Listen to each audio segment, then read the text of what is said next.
오늘은 에스라 6장의 말씀입니다. 우리가 잘 아는 것처럼 하나님께서는 하나님의 그 언약의 말씀대로 70년이 가까이 차니까 또 그때에 하나님께서 포로들을 귀환시키시는데 세 번에 걸쳐서 포로를 귀환합니다. 1차 포로 때는 지금 우리가 1차 포로의 기간 그리고 풀려나서 그 성전을 건축하는 일을 하고 있는 모습들을 보게 되는데 수룹바벨이 앞장을 섭니다. 1차 포로 귀환이고요.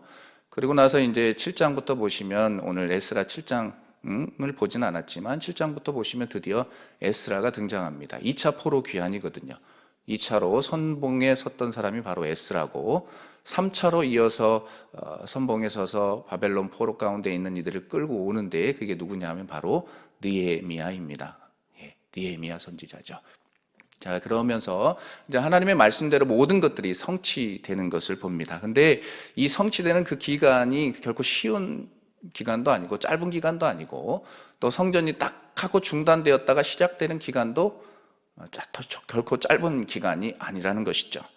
그래서 오늘 말씀을 우리가 이해하기 위해서는 5장에 있는 말씀을 머릿속에 또 염두에 두셔야 되겠고 눈으로 좀 보셔야 되겠습니다. 특별히 에스라 5장에 있는 말씀 6절에서 17절의 말씀을 이어서 오늘 이 스토리가 진행이 되고 있는데요. 바사왕 다리오가 예루살렘 성전을 건축하도록 허락하는 내용을 그리고 있습니다. 성전이 중지되었다가 다시 해라 허락하는 내용들이 그려지고 있습니다. 먼저 다리오 왕은 총독 다뜨네의 보고서를 받습니다. 그리고 즉시 바벨론에 보관되어 있는 문헌들을 샅샅이 뒤지게 하죠. 그래서 발견하죠. 어디서 발견합니까? 오늘 성경에 보니까 메데도 앙메다궁에서 발견합니다. 고대 페르시아의 왕들은요, 국정을 운영할 때 지역들을 옮겨간다라고 합니다. 계절에 따라서 지역을 옮겨가서 국정을 운영한다라고 합니다. 역사적으로 봤을 때에. 그래서 느헤미야 1장 1절에도 보시면 겨울에는 어디로 가냐면 수상궁으로 갑니다. 어디로 간다고요? 수상궁에서. 그쪽이 어떠니까요? 따뜻하니까 그쪽에 가서 진물을 보고요. 또 여름에는 어디로 가느냐? 피서지의 역할을 하는 오늘 본문에 등장하는 메데도 앙메다궁으로 이동을 한다고 합니다. 그래서 시원한 곳, 그곳에서 국정을 운영하고 또 봄에는 바벨론에 있는 바벨론궁에서 왕의 업무를 본다고 합니다. 역사적으로 그렇다고 해요. 자, 그런데 오늘 놀라운 것은 한 두루마리를 발견했는데 어디서 발견했느냐가 중요하죠. 바로 메데도 앙메다 궁에서 발견했다는 것입니다. 수없이 바벨론 궁도 있고 여러 지역이 있지만 여러 가지로 찾아보지만 결국 발견한 곳은 메데도 앙메다 궁에서 한 두루마리를 발견했다는 것이죠. 그 두루마리의 내용이 무엇입니까? 바로 그 내용은 에스라 1장 1절에서 4절에 언급된 고레스 원년에 공포했던 조서의 내용입니다. 쉽게 얘기하면 그들을 포로를 돌려보내서 이스라엘 성전을 지게 하라. 그리고 모든 물품들을 다 태워줘라 라는 그런 말씀이죠. 그래서 3절과 5절 말씀 한번 또 읽어보도록 하겠습니다. 3절에서 5절 말씀입니다. 시작. 고레스 왕 원년에 조서를 내려 이르기를 예루살렘에 있는 하나님의 성전에 대하여 이르노니 이 성전 곧 제사 드리는 처소를 건축하되 지대를 견고히 쌓고 그 성전의 높이는 60규빗으로 너비도 60규빗으로 하고 큰 돌 3켜에 새 나무 1켜를 놓으라. 그 경비는 다 왕실에서 내리라. 또 느부갓네살이 예루살렘 성전에서 탈취하여 바벨론으로 옮겼던 하나님의 성전 금, 은 그릇들을 돌려보내어 예루살렘 성전에 가져다가 하나님의 성전 안 각기 제자리에 둘지니라 하였더라. 아멘. 그 하나님이 엄중하게 또 고레스라는 이방 왕을 통해서 칙령을 내렸습니다. 그래 좋다 가라. 그리고 모든 물품들을 다 태워 주어라 했던 그 두루마리, 그 내용을 메데도 앙메다 궁에서 발견한 것이죠. 이와 같은 내용을 본 다리오 왕, 성경에 보면은 다리오 왕이 되게 많이 등장합니다. 여기에 있어서 등장하는 다리오는 자 1번 퀴즈를 내겠는데 1번 다니엘에 등장하는 다리오다 아니면 또 다른 다리오이다. 어딜까요? 1번일까요? 2번일까요? 2번입니다. 2번. 그렇죠? 다니엘에 등장하는 다리오는 메대 왕이고 메대. 지역 왕 자체가 다른 겁니다. 바사를 또 다르게 이야기하는데 페르시아라고 해요. 페르시아 왕 다리오입니다. 자, 이 다리오 왕은 이제 예루살렘 성전을 재건하도록 다시 윤허를 하는 것입니다. 허락하죠. 심지어 성전 재건을 적극적으로 지원하고 방해하지 말라는 이런 조서를 강서쪽에 있는 총독 다트네에게 보냅니다. 그들에게 보내지는 것이죠. 그 내용이 6절에서 12절에 등장합니다. 6절에서 12절을 쭉 보시면, 이 내용들을 쭉 보시면 먼저 6절에서 7절에 뭐라고 얘기하냐면 성전 건축 방해를 하지 말아라, 금지 명령을 내립니다. 그래서 그곳을 멀리해라, 그죠? 그곳을 멀리하고 하나님의 성전 공사를 막지 말아라, 그렇게 명령합니다. 누가요? 다리오가요. 네. 무엇을 보고요? 고레스 내용의 칙령을 보고요.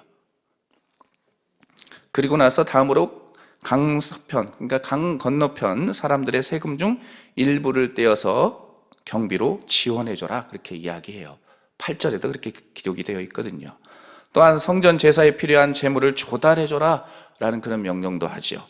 또 그리고 만약에 이러한 명령을 어기는 자에 대한 엄중한 경고에 대한 말씀이 이어지고 있습니다. 그게 11절과 12절이에요. 그들에게 방해하는 이들에게 엄중한 심판이 있을 것이다. 그러니까 마음껏 놔둬라, 이것이죠. 계속해서 이제 성전 재건 완료와 성전 봉헌식 및 유월절 준수에 대한 언급이 진행되고 있습니다. 그렇게 스토리가 진행되고 있습니다. 이 내용들을 좀 더 구체적으로 본다면 13절에서 15절 보시면 다리오 왕의 명령이 신속하게 또 진행되고 있음을 알 수 있습니다. 다리오 왕의 그 명령이 아주 신속하게 진행되고 있지요. 다드네와 그 동료들에 의해서 말입니다. 또한 선지자 학개와 스가랴가 그 권면에 따라 성전 재건이 혼신의 힘을 기울여서 진행되고 있음을 알 수 있습니다. 그래서 다리오 왕 6년 아달월 며칠에 완공되었다? 3일에. 아달월은 유대력으로 또 그리고 오늘날로 이렇게 표현한다면 12월입니다. 그렇죠? 12월 3일에 완공이 되었다. 그러니까 총 이 성전이 이제 바벨론 포로로 귀환해 와서 건축될 때의 시기를 쭉 따져본다면 역사적으로 약 20년이 걸립니다. 몇 년이요? 20년이요. 중단되어서 시작해서 약 4년 걸리거든요. 중단되었던 기간은 16년 정도 돼요, 역사적으로. 16년. 그리고 4년에 이제 중단되고 시작해서 4년 만에 또 완공이 됩니다. 총 20년이라는 시간이 걸립니다. 이 20이라는 숫자는 뭐하고 또 연관해서 생각해 볼 수 있느냐면 솔로몬이 성전을 지었던 것 기억하시죠? 솔로몬이 하나님의 성전을 지었을 때에 몇 년 만에 완공하죠? 7년. 그죠? 하나님의 성전을 7년 또는 7년 6개월 그렇게 이야기하잖아요. 그리고 자신의 왕궁을 몇 년 만에 건축했다? 13년. 그러니까 도합 몇 년이에요? 20년이라는 시간이 흐르잖아요. 그거하고 똑같은 겁니다. 어쨌든 20년이라는 세월이 지나서 이 하나님의 말씀대로 성전이 건축이 됩니다. 그리고 이어서 16절과 18절을 보시면 이제 성전을 지었으니까 봉헌식 해야 되겠죠. 그래서 봉헌식이 진행되고 마지막으로 19절에서 22절을 보시면 유월절 절기를 지킵니다. 즉 자신들이 바벨론 포로 생활에서 풀려난 사실을 감사하는 겁니다. 하나님 감사합니다. 그러면서 하나님의 언약의 백성으로 다시 새롭게 출발합니다. 하나님 죄악된 모든 것들을 내려놓고 새롭게 출발하면서 다짐하면서 그렇게 절기를 지키는 것을 알 수 있습니다. 이런 내용들이 오늘 본문의 전체적인 스토리입니다. 자, 그렇다면 이 전체적인 스토리 가운데 또 오늘을 살아가는 우리들이 적용할 수 있는 메시지가 무엇이 있을까? 두 가지로 생각해 볼 수 있는데요. 그 주제의 핵심적인 내용은 하나님께서 함께 하심을 믿을 때, 이게 중요한 겁니다. 하나님께서 늘 함께 하심을 믿을 때에 임하게 될 축복 두 가지에 대해서 좀 살펴보려고 합니다. 첫 번째는 하나님께서 함께 하심을 믿는 자에게는 어떤 상황 속에 있을지라도 결국 승리하게 된다는 것이죠. 뭐 하게 된다? 승리하게 된다. 오늘 이 첫 번째 대지의 포인트는 승리입니다. 결국 승리하게 된다는 것이죠. 6절에서 12절 말씀을 눈으로 쭉 보시면 이 고레스 왕의 조서를 확인한 다리오 왕이 내린 조서의 내용이 6절에서 12절입니다. 서두에서도 잠깐 말씀드렸지만 다리오 왕은 이스라엘 백성들의 성전 공사를 막지 말라고 했습니다. 막지 말고 모든 경비들을 지원해줘라 그렇게 이야기하죠.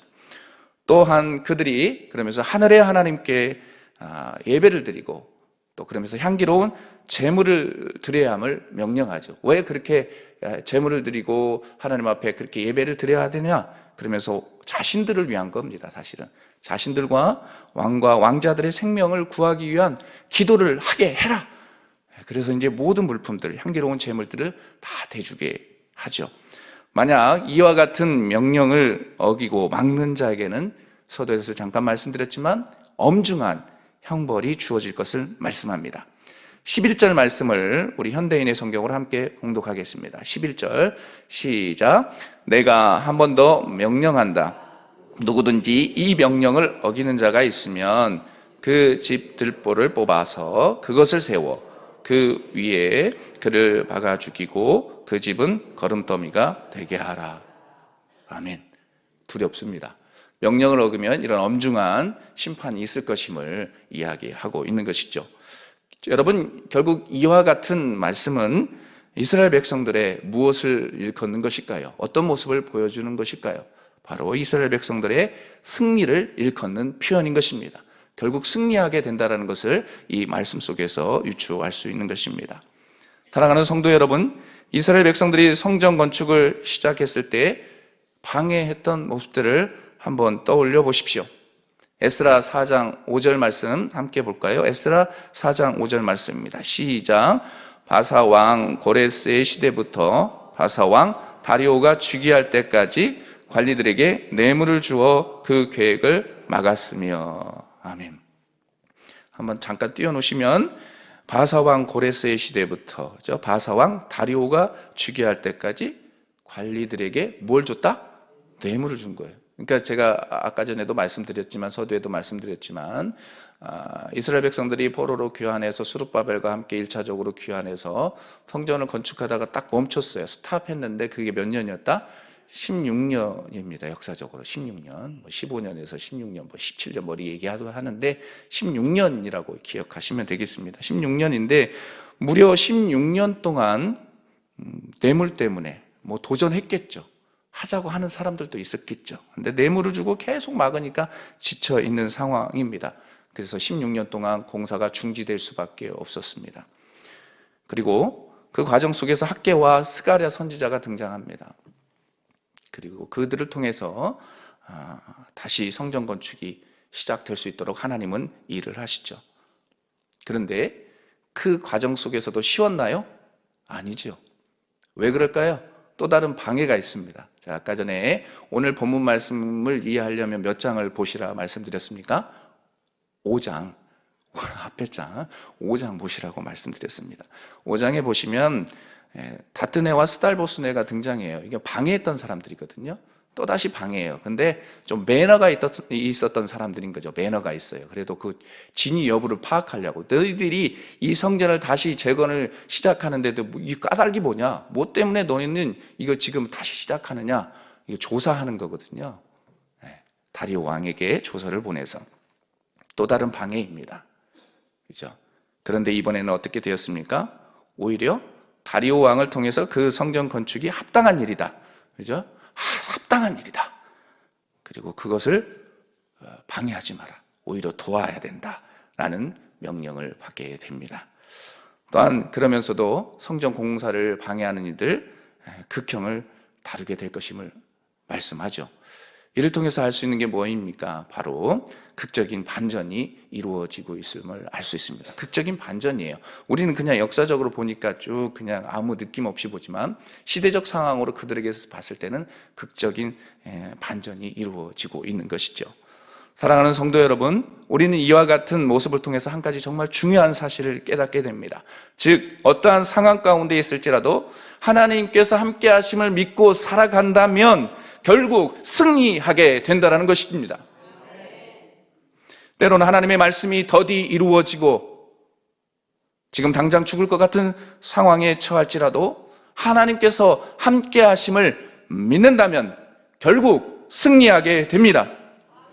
또한 사드락과 메삭과 아벤느고가 함께 하셨던 그 하나님의 모습을 떠올려 보십시오. 맹렬히 타는 그 풀무불 가운데 던져졌을지라도 두려워하지 않는 그들의 모습을 떠올려 보십시오. 그들과 함께 하셨던 그 하나님, 그 하나님이 우리와도 함께 하십니다. 그리고 어떠한 상황 속에 있을지라도 승리하게 하십니다. 그것을 기대하시길 바랍니다. 그러므로 현재의 고난과 삶의 자리에서 겪는 박해로 인해 두려워하지 마십시오. 인생길을 걸어가다가 어려움을 겪을 수 있고, 그리고 좌절하고 포기할 수 있습니다. 그러나 그 가운데서도 다시 일어나십시오. 지난주 말씀 여러분 기억하십니까? 이성민 목사님이 5장 말씀하면서 하나의 포인트, 제가 남았던 포인트가 있는데 그 포인트는 뭐냐면 다시라는 표현입니다. 한번 따라해 볼까요? 다시 일어나는 거예요. 잠언 23장에도 의인은 7번 넘어질지라도 다시 일어나려니와 그렇게 말씀하잖아요. 다시 일어나는 거예요. 또 넘어져도 다시 일어나는 거예요. 그러면 어둠의 세력들을 물리치게 되고 승리하게 될 줄 믿습니다. 그런 과정 속에서도 하나님은 변함없이 우리와 항상 함께 하십니다. 그래서 승리하게 하십니다. 그 승리하게 하시는 하나님의 은혜들을 기대하시면서 하루하루 삶을 살아내시길 주님의 이름으로 간절히 축복합니다. 자, 두 번째로 하나님을 믿고 또 하나님께서 함께 하심 믿고 살아가는 자들에게 임한 축복, 두 번째, 바로 형통함을 누리게 된다는 것입니다. 뭐라고요? 형통함을 누리게 된다. 첫 번째 포인트는 승리였고요, 두 번째 포인트는 형통이라는 단어입니다. 13절과 14절 말씀 우리 함께 봉독합니다. 13절과 14절 시작. 다리오의 왕의 조서가 내림에 유브라데강 건너편 총독 다트네와 스달보스네와 그들의 동관들이 신속히 준행하니라. 유다 사람의 장로들이 선지자 학개와 이또의 손자 스가랴의 권면을 따랐으므로 성전 건축하는 일이 형통한지라. 이스라엘 하나님의 명령과 바사왕 고레스와 다리오와 아닥사스다의 조서를 따라 성전을 건축하며 일을 끝내되. 아멘. 여기에서는 우리가 주목해서 보아야 할 것은 바로 예루살렘 성전을 재건하는 일에 있어서 두 가지의 두드러진 특징이 드러난다는 겁니다. 먼저는 신속하게 진행되었다는 겁니다. 신속하게 진행되었다. 어떻게 진행되었다? 신속하게, 아주 신속하게 진행되었다는 거고, 두 번째는 하나님께서 형통하게 진행하게 하셨다는 겁니다. 어떻게 하게? 형통하게 진행하게 하셨다. 얼마 전까지만 해도 공사는 중단되었습니다. 그들이 좌절하고 앉아있을 때의 모습을 한번 떠올려 보십시오. 하고 싶어도 동기부여가 되지 않아서 자신의 집을 짓고, 그죠? 학계의 말씀을 떠오르면 편벽한 집을 지었다. 반벽한 집을. 그죠? 그러면서 자기의 안락과 안위를 위해서 살아갔던 이스라엘 백성들, 타성에 젖어 살아갔던 이스라엘 백성들이었습니다. 그렇게 잠자고 있던 내면을 누가 두드리느냐? 학개와 스가랴 선지자가 두드립니다. 안 된다. 너희들 이렇게 해서는 안 된다. 하나님의 언약의 말씀대로 그 일을 성취하며 나아가야 된다라고 두드리는 것입니다. 잠자는 내면을 두드립니다. 그리고 변함없이 하나님께서 함께하고 계심을 믿게 하는 것이죠. 16년이라는 세월 동안 무엇을 했을지 참으로 궁금합니다. 사실 학개의 말씀을 보면 자신의 집을 짓고 안락하게 타성해져 있어서 그 문화에 살아서 모르겠다. 하나님의 말씀은 이루어지지 않나? 라고 하면서 의심하면서 살아갔을 수도 있을 이스라엘 백성들입니다. 그러나 그 과정 속에서도 언제나 하나님은 함께 하셨습니다. 변함없이 함께하고 계셨습니다. 그것을 누구를 통해서 말씀하느냐? 바로 학개 선지자와 스가랴 선지자를 통해서 말씀하셨던 겁니다. 그래서 두드리는 겁니다. 잠자고 있으면 안 된다. 일어나라. 일어나라. 그렇게 말씀합니다. 사랑하는 성도 여러분, 우리의 삶의 자리에서 때론 침묵하고 계시는 하나님의 존재가 느껴질 때가 있을 것입니다. 하지만 하나님께서는 변함없이 동행하시며 우리의 삶을 이끌어 가십니다. 그것을 잊지 마십시오. 만약 잊는다면 오늘 본문에 등장하는 이스라엘 백성들, 성전 건축이 중단되어서 긴 터널을 지나야만 했습니다. 그 긴 터널이 몇 년입니까? 16년이요. 16년이라는 긴 터널을 지날 수밖에 없는 그런 아픔의 시간을 지낼 수밖에 없었던 것을 봐요.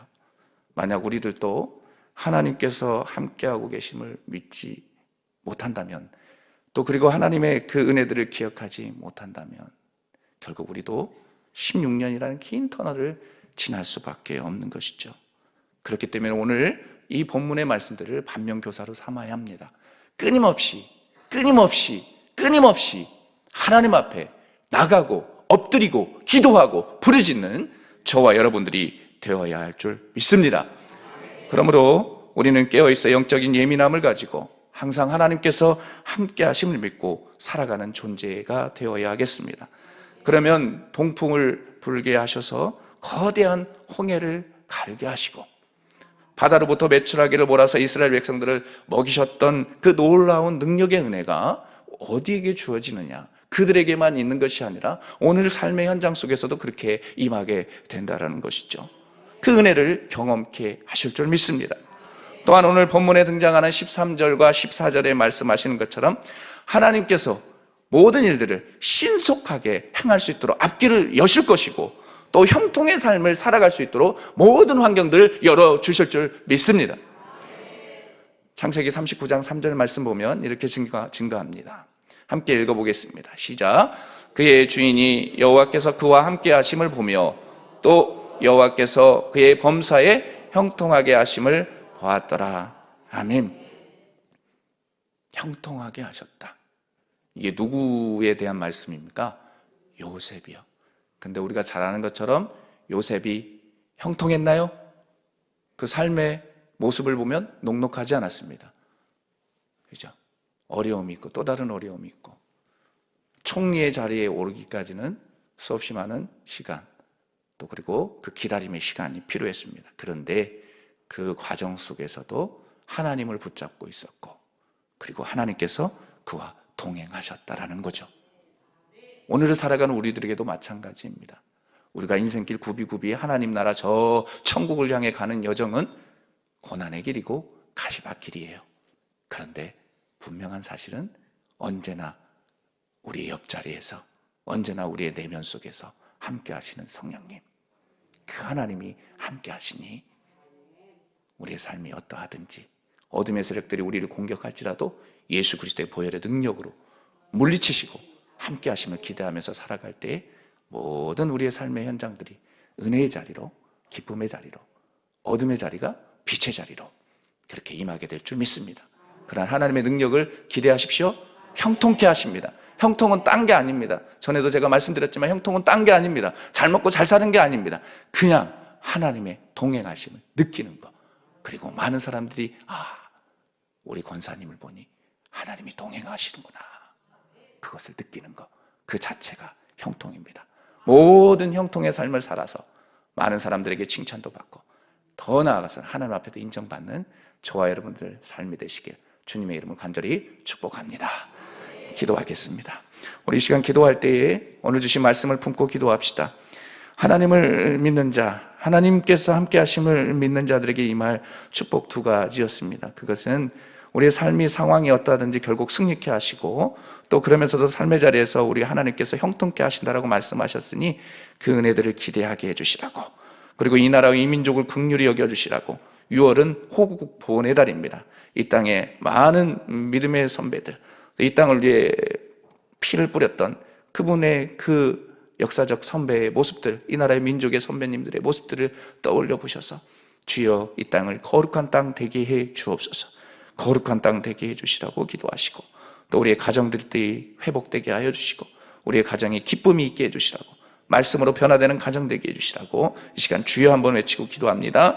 주여, 하나님 아버지 은혜를 감사합니다. 하나님 오늘 주신 말씀을 품고 기도합니다. 우리의 삶이 어떠하든지 우리의 환경이 어떠하든지 언제나 하나님 아버지 하나님의 말씀을 믿고 의심하지 않고 나아가게 하여 주옵소서. 하나님의 능력을 믿게 하여 주시기를 원합니다. 오 하나님 아버지, 하나님의 함께 하심을 믿고 나아갈 때 결국 우리의 상황이 어떠하든지 승리하게 됨을 믿습니다. 승리하게 됨을 믿사오니 주님 역사하여 주셔서 하나님이 주신 그 은혜들을 경험할 수 있도록 늘 하나님께서 동행하심을 느끼며 믿고 살아갈 수 있도록 하나님 인도하여 주옵소서. 형통의 은혜를 경험케 하여 주옵소서.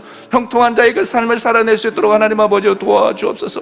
요셉의 삶을 살아가는 모습들을 보았을 때 그 삶이 녹록하지 않습니다. 힘듭니다. 고통이 따릅니다. 그런데 하나님 그가 형통한 자가 되었다라고 말씀하셨사오니 하나님 그런 은혜가 있게 하여 주옵소서. 여호와께서 그와 함께 하시는 것을 보니 하나님 그가 형통한 자가 되었음을 봤다라는 하나님 그 고백의 그 믿음의 고백들이 하나님 우리에게도 그렇게 들려지게 하여 주시고 하나님 우리도 형통한 삶을 살아갈 수 있도록 하나님 아버지 도와주옵소서.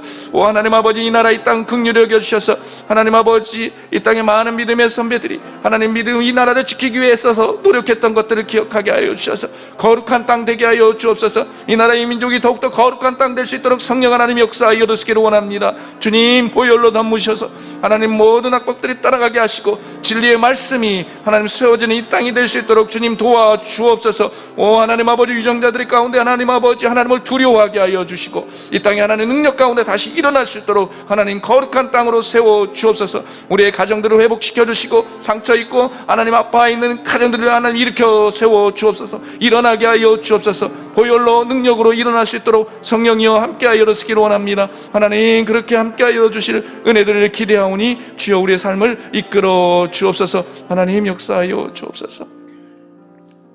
예, 그렇습니다. 하나님 우리는 하나님께서 함께 하심을 믿습니다.